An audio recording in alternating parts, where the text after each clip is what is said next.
guys, good morning po sa inyong lahat. Andito naman po muli tayo sa ating channel at nagbabalik. At ngayon guys, pupunta tayo sa bangko. Magpapadala po tayo para sa pamilya natin sa Pilipinas. At pupunta po tayo ulit sa isang park dito sa city, dito sa Eastern Europe. At ipapasyal ko po kayo guys. At tara, samahan niyo po ako sa araw na to. At salamat din pala sa hindi nyo pag-skip ng mga ads guys. Malaking tulong yun guys sa kababayan natin sa Pilipinas. At itutulong po natin yung kikitain natin sa guys, sa sa ating channel. At tayo guys sa community. At tara guys, samahan niyo ako sa araw na to.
guys, sa mga kababayan nating mahihirap ang buhay, yung kapos at saka yung ano guys, yung mga walang bahay, yung sira-sira ng bahay, ganun.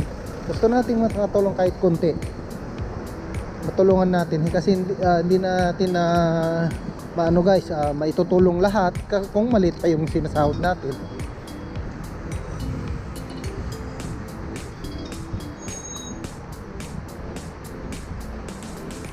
Kaya kailangan nating gumawa ng content at kahit papaano, kahit yung kikitain natin kahit sentimo, ganon, at ano, may tutulong natin.